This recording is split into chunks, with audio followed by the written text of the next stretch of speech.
Hi there. So, some of these articles that we've been reading have been rather tough with vocabulary and stuff. So, I'm doing a second set of videos where I'm explaining as I am reading. So, if you need some more support than just listening to me reading, these are the videos that you want to listen to. So, let's start off with Beautiful Brains by David Dobbs in the National Geographic, October 2011. Moody, impulsive, maddening. Why do teenagers act the way they do? Viewed through the eyes of evolution, their most exasperating traits may be the key to their success as adults. One fine May morning, not long ago, my oldest son, 17 at the time, phoned to tell me that he had spent a couple of hours at the state police barracks. Apparently, he'd been driving a little fast. I asked what was a little fast. Turns out, the product of my genes and loving care, the boy man I had swaddled, coddled, cooed at, and then pushed and pulled to the brink of manhood, had been flying down the highway at 113 miles an hour. That's more than a little fast, I said. He agreed.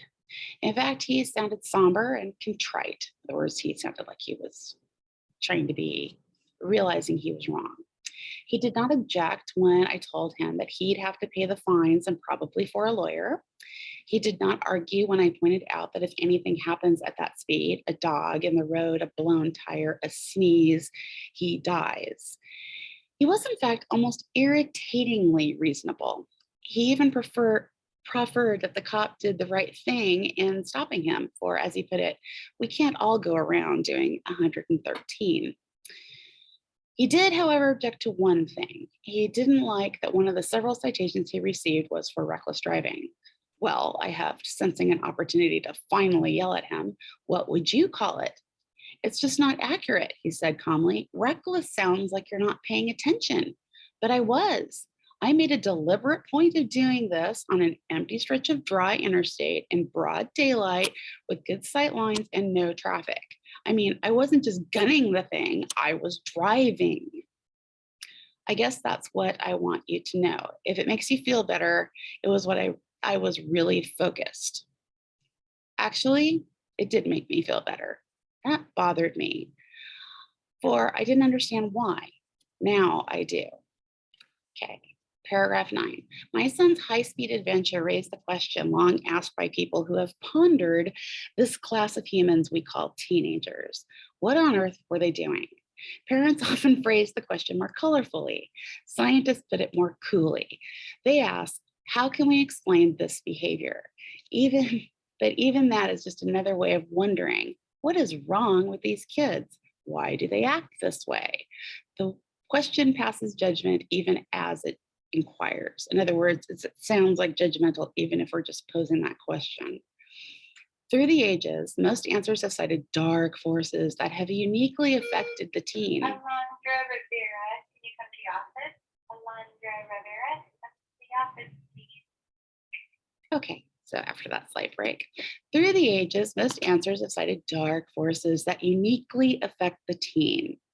Aristotle, Greek philosopher way back when, concluded more than 2,300 years ago that the young are heated by nature and drunken men by wine. A shepherd in William Shakespeare's The Winter's Tale wishes that there was no age between 10 and 23, or that youth would sleep out through the rest. There is nothing in between getting wenches with child, wronging and ancientry, stealing and fighting.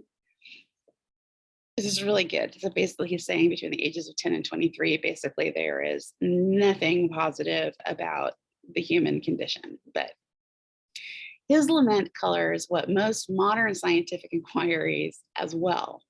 G. Stanley Hall, who formalized adolescent studies with his 1904 Adolescence, its psychology and its relations to physiology, anthropology, sociology, sex, crime, religion, and education, believed that the period of storm and stress replicated earlier, less civilized stages of human development. So in other words, your teenagers are just not cooked yet. Freud saw adolescence as an expression of torturous psychosexual conflict because with Freud, everything was about sex. Eric Erickson, the most tumultuous of life's several identity crises. Okay, so basically we all go through different identity crises as we grow older, and this is just the most uproarious one. Adolescence, apparently, across time has always been a problem. Such thinking carried on into the late 20th century when researchers developed brain imaging technology that enabled them to see the teen brain in enough detail to track both its physical development and the patterns of activity. These imaging tools offered a new way to ask the same question: what's wrong with these kids? And revealed an answer that surprised almost everyone. Our brains, it turned out, take much longer to develop than we had thought. This revelation suggested both a simplistic, unflattering explanation for teens' maddening behavior, you're just not grown yet, and a more complex, affirmative explanation as well. So it kind of gave an off, you're not finished growing yet, so that's why the teen brain doesn't work well. But it also gave insight that there's more to that than what we originally thought. The first full series of scans of the developing adolescent brain, a National Institutes of Health project that studied over 100 young people that grew up during the 1990s, showed that our brains undergo a massive reorganization between our year 12 and our year 25. The brain doesn't actually grow very much during this period. It already has reached 90% of its full size by the time you're 6. And a thickening skull accounts for most head growth. But as we move through adolescence, our brain undergoes an extensive remodeling, reassembling of a network, and rewiring upgrade. So think of it as if you have like a 1950s home that could catch on fire because the wiring isn't really good. That's what's going on in the teen brain, is you're making new connections, and that is how your brain is getting more efficient at working.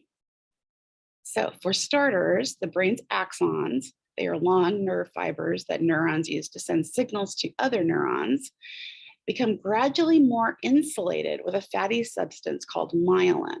This is the brain's white matter, eventually boosting the axon's transmission speed up to 100 times. So your ability to process information and input will grow 100 times faster. That's a big deal. Meanwhile, dendrites, which are kind of like weird branch-like looking things that neurons use to receive signals from nearby axons, actually grow twiggier. So they actually get more branched out and more heavily used synapses. So it's just so fun to do this stuff at school. Okay, it also takes, the synapses are little gaps in between these that send information over using those neurotransmitters. So the ones that are heavily used, little chemical junctures across axons and dendrites, pass nodes, grow richer and stronger. So these connect, the ones that are used a lot actually get much stronger. At the same time, synapses that get little use to begin with sort of wither, because our brains, when they're first developing as kids, can do weird things like we can see smells or hear colors, and those type of things we don't need anymore. So those start to go away. This synaptic pruning causes the brain's cortex, that outer layer of wrinkly gray matter where your thinking happens, to do much of our conscious and complicated thinking, to become thinner but more efficient. Taken together, these changes make the entire brain much faster and more sophisticated. Okay, number 14, this process of maturation, so getting older and maturer, once thought to be largely finished by elementary school, continues throughout adolescence. Imaging work done since the 1990s shows that these physical changes move in like a slow wave from the brain's rear to its front, okay? From areas close to the brain stem, which is back here by the back of your neck, that are older and that control behaviorally basic functions like breathing, your heartbeat, such as vision, movement, and fundamental processing, to the evolutionary newer and more complicated thinking areas up towards the front. And the corpus callosum, which actually connects the two halves of your brain, connects the brain's left and right hemispheres and carries traffic essentially to many advanced brain functions, steadily thickens, okay, and makes stronger links develop also in the hippocampus, which is kind of set in the middle front, a sort of memory directory, and the frontal areas that set goals and weigh different agendas. As a result, we get better at integrating memory and experience into our decisions. So we can access those memories and those experiences to help us make better decisions. At the same time, the frontal areas develop greater speed and richer connections, allowing us to generate and weigh far more variables and agendas than before. You've probably heard the prefrontal cortex, this thing that's up here, really doesn't stop growing until you're about 25. And it is where you learn consequences for actions. And the more experience you have with, if I do this, this happens, or if I do this, something bad happens, you begin to get better at being able to predict consequences for actions. And that really doesn't grow all the way in until you are in about the middle of your 20s. Okay, when this development proceeds normally, we get better at balancing impulse, desire, goals, self-interest, rules, ethics, and even altruism, which is when we want to do things to help people, other people other than ourselves. Generating behavior that's more complex and sometimes at least more sensible. But at times, and especially at first, the brain does this work clumsily because I mean, it's building these new things. It hasn't quite got it right yet. So it's hard for all these new cogs to get together and mesh right. Okay. Beatrice Luna, the University of Pittsburgh professor of psychiatry, who uses neuroimaging to study the teen brain, used a simple test that illustrates this learning curve. Luna scanned the brains of children, teens, and 20-somethings while they performed an anti-cascade test, which I have no idea what it is. A sort of eyes-only video game where you have to stop yourself from looking at a suddenly appearing light. You view a screen on which red crosshairs are at the center. Okay, so like there's a red cross in the center that occasionally disappear just as a light flickers somewhere else on the screen. Your instructions are do not look at the light and instead look in the opposite direction. A sensor detects your eye movement. It's a tough assignment since flickering lights naturally draw our attention. In fact, our brain is designed to notice new things in the area. So this is a tough thing to do. To succeed, you must override both a normal impulse to attend to this new information or notice this new information and that curiosity about it. But you also, now that you've been told that you're not supposed to look at it, you're all the more likely to notice that it's even there. Okay, so the brain geeks call this response inhibition. So in other words, you are gonna take your normal response to something and override it consciously. Okay. In fact, by age 15, teens score as well as adults if they're motivated, resisting temptation about 70 to 80% of the time. What Luna found most interesting, however, was not those scores. It was the brain scans she took while people were taking the test. Compared with adults, teens tended to make less use of brain regions that monitor performance, spot errors, plan, and stay focused, areas that the adults seem to bring on automatically. This lets adults use a variety of brain resources to better resist temptation, while teens use areas less often and more readily give in to impulse to look at the flickering light, just like they're more likely to look away from the road to read a text message. But if they were offered an extra reward outside of just thinking about it, thinking and trying, if they're offered an extra reward, teens showed that they could push those executive regions that adults use to work harder, improving their scores. And by age 20, their brains respond to this task much as adults do. Luna suspects that the improvement comes as richer networks and faster connections make that executive region more effective. Okay. These studies help explain why students behave with such vexing inconsistency, so annoying inconsistency. Beguiling at breakfast, so wonderful, charming at breakfast, disgusting at dinner as you were, you didn't take a shower and you smell or whatever. You're masterful on Monday, taking that test and getting a perfect A, kind of sleepwalking through your day on Saturday. These are the behaviors that adults see in teens and are flabbergasted by, because it's like, how are you changing so hugely day to day? It's normal. So, along with lacking experience in general, because you haven't been on the planet as long, you're still learning to use, or teens are still learning to use their brain's new networks. So, stress, fatigue, and challenges can all cause misfires. Abigail Baird, a Vassar psychologist who studies teens, calls this neural gawkiness, kind of like when you get a growth spurt and things don't quite work the right way, equivalent to the physical awkwardness teens sometimes display when mastering their growing bodies. The slow and uneven development here are revealed by imaging studies offering an alluringly pithy explanation, so they're short and sweet, explanations for why teens may do stupid things like drive at 113 miles an hour, aggrieve their ancientry, in other words, the people who are older than them, and to get people are often gotten with child. In other words, you can get pregnant. They act that way because their brains aren't done. You're not done growing up. So your brains aren't cooked yet, right? You can see it right there on the scan. So obviously that's why you can do these frustrating behaviors.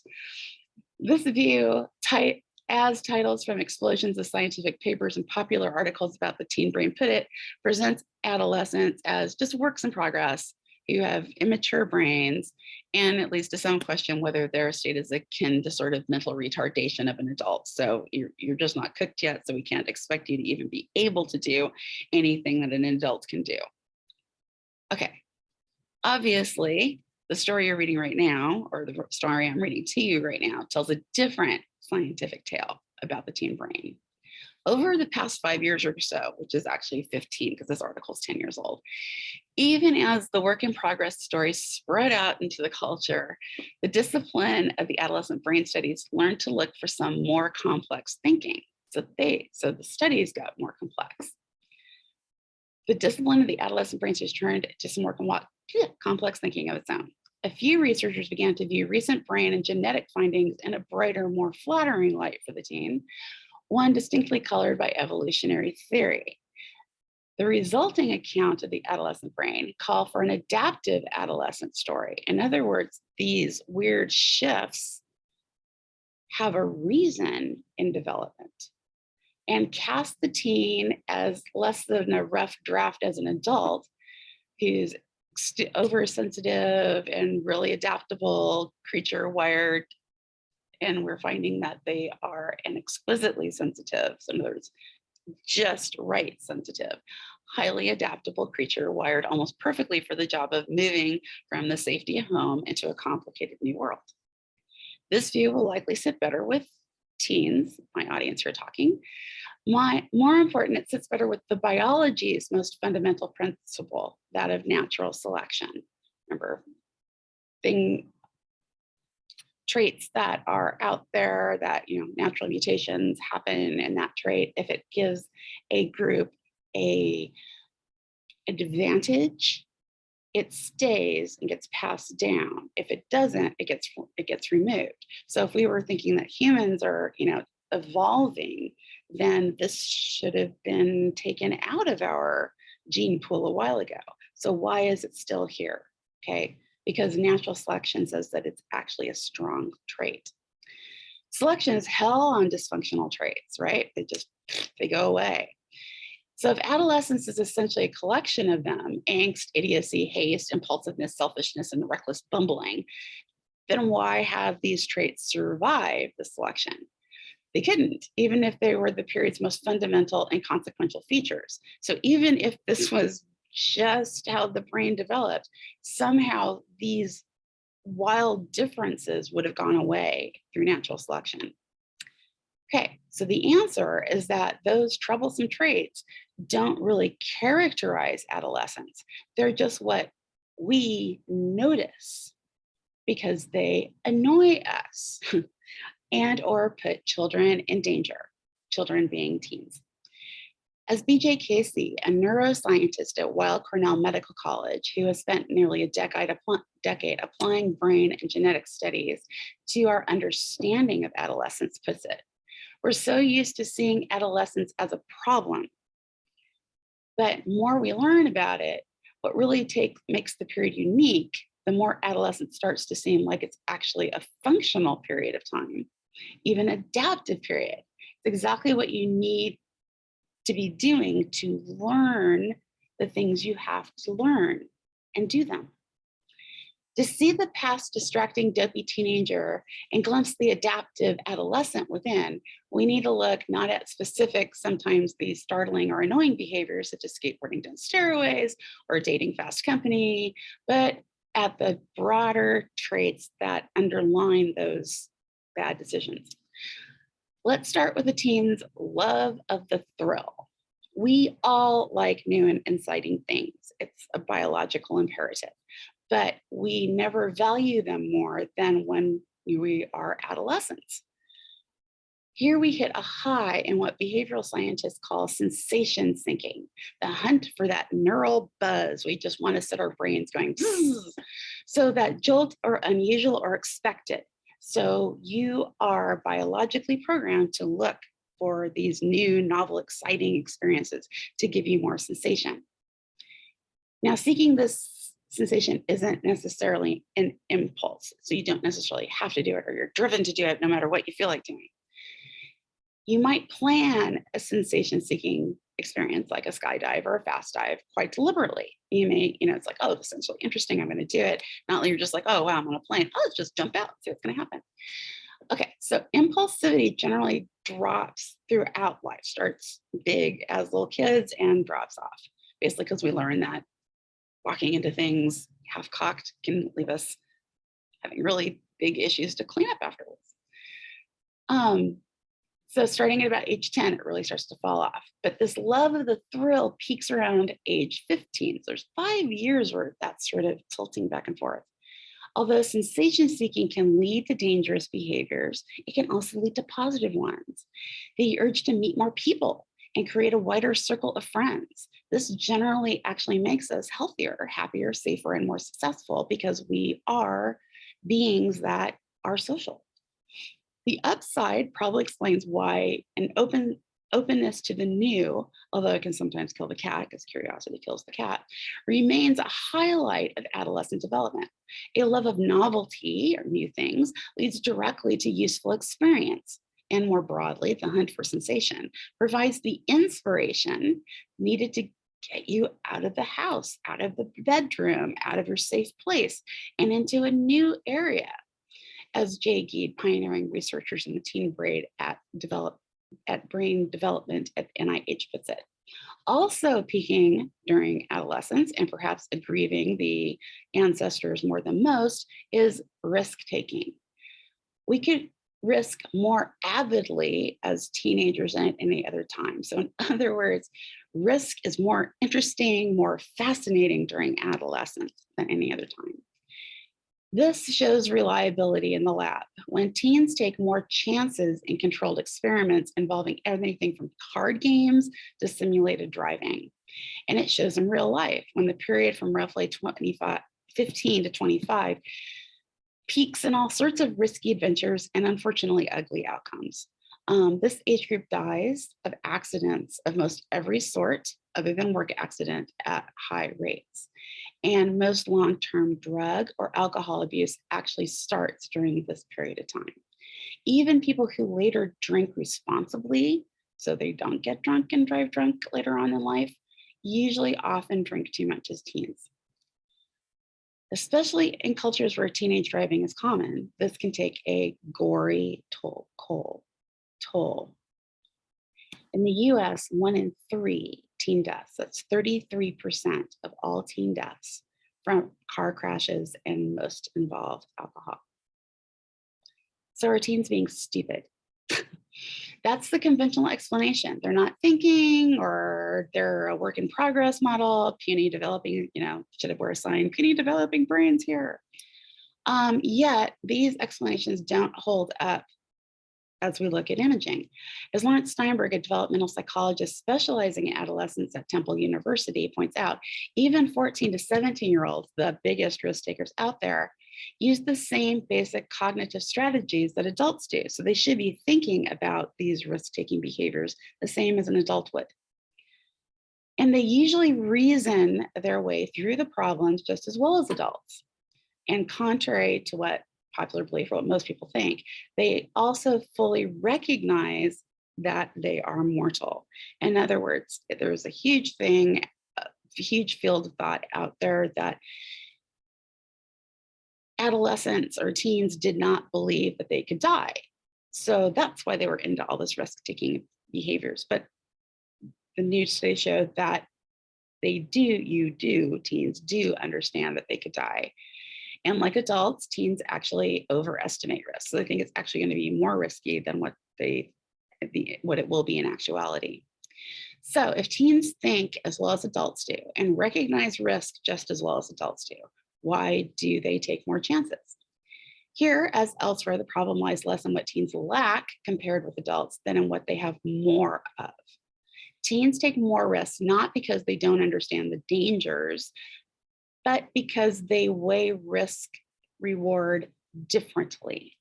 Because, for every risk, there's a reward, right? It's always a trade-off. In situations where risk can get them something they want, they value the reward more heavily than an adult would. Okay. A video game Steinberg uses draws out this nicely. In the game, you try to drive across a little town in as little time as possible. Along the way, you encounter several traffic lights. As in real life, traffic lights sometimes turn from green to yellow as you approach them, forcing you to make that quick, do I stomp on the brakes or stomp on the gas decision. As you save time and obviously score more points if you drive through the light before it turns red. But if you try to drive through a red light and don't beat it, it turns red while you're still in the intersection, you will lose more time off the clock than if you had stopped for it. Okay, assume you're getting pulled over to the side of the road. It's going to take you from the cop and it's going to take them the time to write you a ticket. So the game rewards you for taking a certain amount of risk, but punishes you for taking too much risk.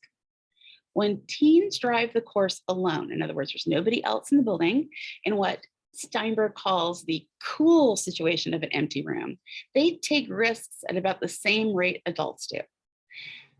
Add stakes, the teen cares about, however, and the situation changes.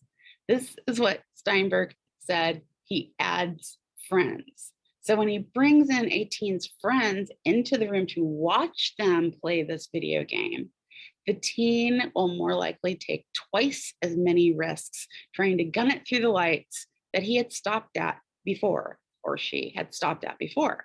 The adults, meanwhile, drove no differently with other people in the room. To Steinberg, this shows that clearly risk-taking rises not from puny thinking about, oh, I just don't know what's going to happen, but because they are seeking they put more weight on that reward. They didn't take more chances because they downgraded the risk. They did so because the weight of the payoff was more. Researchers such as Steinberg and Casey believe the risk-friendly weighing cost versus reward has been selected for natural selection over the course of human evolution, because the willingness to take risks during this period of life has granted an adaptive edge, because that's why these things stay, that's why these genes get passed down. Succeeding often requires moving out of the home, right? We usually cannot stay home in our parents' basement forever, and into less secure situations. You have to go out and get an apartment and maybe live with roommates and having to pay bills. The more you seek novelty and take risks, the better you tend to do at these moving out into the real world situations. So this responsiveness to reward thus works for the human race, like the desire for new sensation, because you're going to move out of the house into a new area or a new apartment or a new city or going off to school. Okay, So as Steinberg's driving game suggests, teens respond strongly to social rewards, okay? Physiology and evolutionary theory alike offer explanations for this tendency. Physiologically, adolescence brings a peak in the brain's sensitivity to dopamine, one of those neurotransmitter chemicals in your brain, a neurotransmitter that appears to prime and fire reward circuits and aids in learning patterns and making decisions. So in other words, as you are learning, as you have good positive results, you get, oh yes, this is good. Oh yes, this is good. And therefore it kind of programs you to continue to do these behaviors that make you feel good. It helps explain why teens' quickness of learning and extraordinary receptivity to rewards and his keen, sometimes melodramatic reaction to the success as well as defeat. I mean, I'm sure you've all seen your friends going, oh my God, he didn't call. It's been 10 minutes after he said he was going to call, or the other way around. It's just the end of the world. The teen brain is similarly attuned to oxytocin, another neural hormone, which, among other things, makes social connections and particularly more rewarding, often called the love chemical. The neural networks and dynamics, not always truthfully, the mothers, babies also. Okay, so the neural networks and dynamics associated with general reward and social interactions overlap heavily. So getting that dynamic reward or a social reward, both of them kind of hit the same chemicals in your brain. So if you engage in one of those, you will often engage the other, because also taking these, big rewards, you get noticed. So it's a social function. So engage one with the other, engage them during adolescence, and you light a fire. In other words, you really get them going. This helps explain another trait that marks adolescence. Teens prefer the company of those their own age more so than ever before or after. At one level, this passion for same-sex peers merely expresses the social realm of the teenage general attraction to novelty. In other words, teens offer teens more novelty than familiar family and friends. Yet teens tend to gravitate toward peers for another more powerful reason: to invest in the future rather than the past. We enter a world that was made by our parents and controlled by our parents, but we will spend most of our lives, and prosper or not, in a world run and made by the people who were about our age. So knowing, understanding, and building relationships generally get the best nesting areas and territories. And building relationships grows critically on success. So we want to build those relationships because we're going to be being in our working environment, et cetera, with people generally of our own age. All right, so social savvy rats or monkeys, for instance, generally get the best nesting areas or territories, the most food or water, allies, and the most sex, which is a huge drive in humans too, and better and fitter mates. No species is more intricately and deeply social than humans are. So we are the most social creatures on Earth. So the supremely human characteristic makes peer relations not a sideshow, but a main show in our world. So some brain scan studies, in fact, suggest that our brains react to peer exclusion, in other words, we're being shunned or ignored, as much as they respond to threats to physical health or even to the food supply. So being shunned or blocked out or dissed by your friends and family or ghosted by your friends can feel as bad as being food insecure, or literally that's something that you could get really sick and die. Okay, so at a neural level, in other words, we perceive social rejection as a threat to our existence. Okay, knowing that might make it easier to abide or understand the hysteria of a 13-year-old deceived by a friend, or the gloom of a 15-year-old not invited to a party. I mean, this is literally threats to their life. These people we lament, they react to social ups and downs as if the fates depended upon them, because they do. Excitement, more novelty, risk, and the company of peers. These traits seem to add up to nothing more than doing foolish new stuff with friends. But look deeper and you see that these traits that define adolescence make us more adaptive, both as individuals and as a species. That's doubtless why these traits, broadly defined, seem to show themselves in a virtually all human cultures, modern or tribal. They may concentrate and express themselves more starkly in modern Western cultures, in which teens spend so much of their time with each other at school, etc. But anthropologists have found that virtually all of the world's cultures recognize adolescence as a distinct period in which adolescents prefer novelty, excitement, and their peers. This near universal recognition sinks the notion that it's a cultural construct. In other words, it's not just because American youth have nothing to do, or American youth are at school or hanging out or wanting to skateboard or whatever. It's not just an American thing or a Western thing. It exists everywhere in every culture, no matter how modern, how industrialized. Now, culture does clearly shape adolescence, its influence, its expression, and possibly the length of adolescence. If people are not, we've kind of lengthened adolescence to some degree by making college or tech school almost a requirement, because you still kind of stay under the guise of your parents are taking care of you, or at least paying the bills. So that kind of lengthens. So it can magnify, which can actually magnify manifestations, because you're getting older, but you're staying in this safe mental, physical space. So your mental space isn't growing as fast as it would be. But culture does not create adolescence. The period's uniqueness rises from our genes and developmental processes that have been selected for over thousands of generations, because they play an amplified role during this key transitional period. Always have, always will, producing a creature optimally primed to leave a safe home and move into an unfamiliar territory. And that move outward from home, the most difficult thing that we humans do, as well as the most critical, not only for individuals, but as a species, it's shown that an unmatched ability to master challenging new environments. In scientific terms, teenagers can be a pain in the ass, but they're quite possibly the most fully, crucially adaptive human beings around. Without them, humanity might not have so readily spread across the globe. This adaptive adolescence view, however accurate, can be tricky to come to terms with, the more so for parents dealing with teens in their most trying, contrary, or flat out scary moments. So it's reassuring to recast worrisome aspects as signs of an organism learning how to negotiate its surroundings, but natural selection swings a sharp edge, and the teen's sloppier moments can bring unbearable consequences. In other words, those risk-taking moments, even if you planned on going 113 miles an hour and you did it on an empty space of road during the daylight and you paid attention, a blown tire still would have killed you. Okay.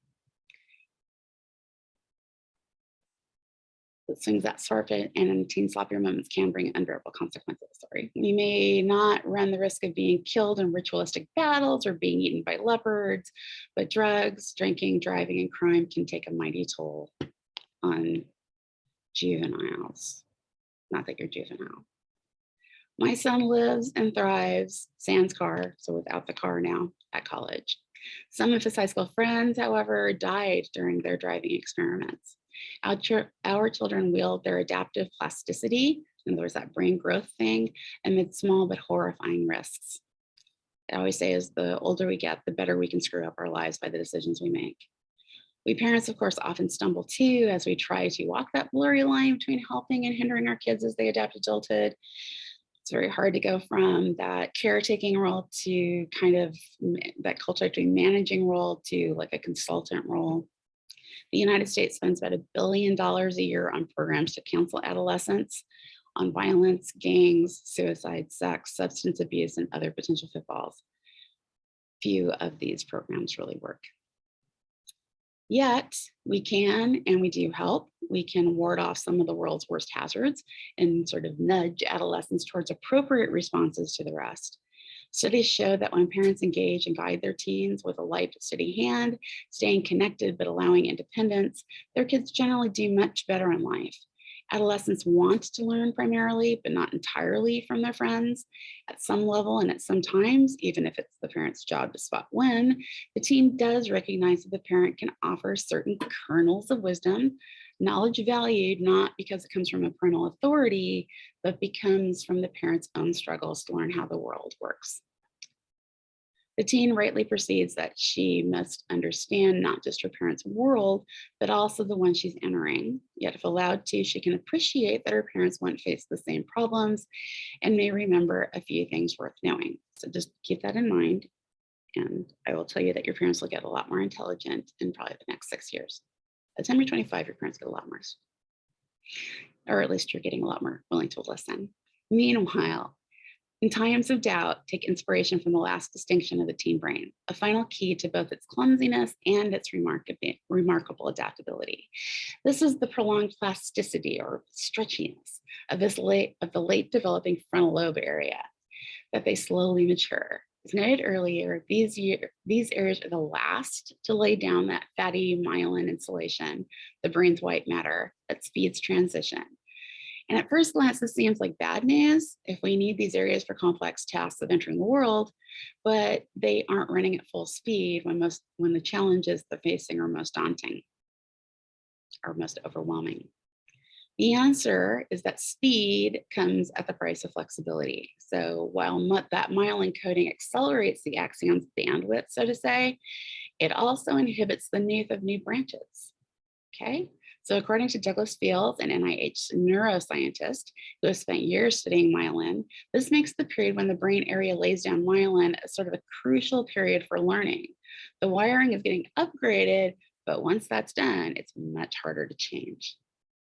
The window in which experience can best rewire those connections is highly specific to each brain area.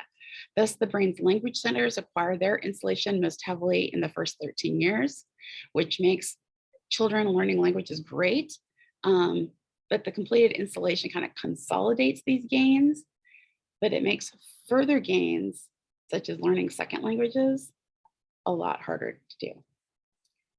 So when the forebrain's myelination occurs during the teens and early 20s, this delayed completion, a withholding of readiness, shall we say, heightens the flexibility that we have or adolescents have to confront and enter the world that you are going to face as an adult. Because the world you will face will be different than the world that I faced, the world my mother faced, because each generation, it's the same, but it's different. This long, slow, back to front developmental wave, completed only in the mid-20s, appears to be a uniquely human adaptation. It may be one of the most consequential.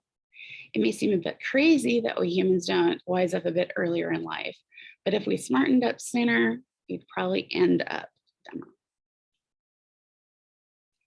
Okay, if you have any more questions about this article, please ask. That's what I'm here for. I'm trying to make this class as user-friendly as possible, but it's a tough class. And if you need help, please ask. Thanks. I'll see if I can find the